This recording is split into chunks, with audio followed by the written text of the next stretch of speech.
আশঙ্কায়, আবার কখনো টানটান উত্তেজনায় কেঁপে ওঠেন ক্রিকেট প্রেমীরা। তবে শেষটায় জয় পাওয়ায় উল্লাসে মেতে ওঠেন সবাই। পরের ম্যাচেও এ জয়ের ধারাবাহিকতা ধরে রাখবে বাংলাদেশ, এমনটাই প্রত্যাশা সবার। এ যেন এক লাল সবুজের সমুদ্র। প্রথম ম্যাচে ইমরুলের সেঞ্চুরির পরও ইংল্যান্ডের কাছে 18 রানে হার। বাজে ফিল্ডিং সহ টাইগারদের পারফরমেন্স হতাশ করেছিল পুরো জাতিকে। তবে দ্বিতীয় ম্যাচেই পাল্টে গেছে দৃশ্যপট। শরতের রাতে শারদীয় দুর্গোৎসবের আনন্দের মাঝে টাইগারদের এই বীরত্ব গাথা পুরো জাতিকে গেঁথেছে এক সুতোয়। মাঝারি মানের সংগ্রহ নিয়েও অবিশ্বাস্য এক জয়। আর দারুণ জয়ের মূল কারিগর অধিনায়ক মাশরাফি বিন মর্তুজা নিজেই। ব্যাট হাতে 44 রানের সঙ্গে বল হাতেও জ্বলে ওঠেন নড়াইল এক্সপ্রেস।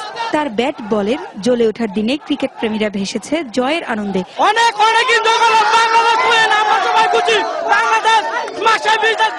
অসাধারণ পারফরমেন্স নাসির হোসেনের। নাসির হোসেন যে দলের যে একজন নির্ভরযোগ্য বোলার এবং ব্যাটসম্যান আর একটা ফিনিশার, সেটা আজকে সে নিজে মাঠে থেকে প্রমাণ করেছে। আমি খুব আনন্দিত, আমি খুব গর্বিত বাংলাদেশ জেতার কারণে। বোলিং এ, ব্যাটিং এ এবং ফিল্ডিং এর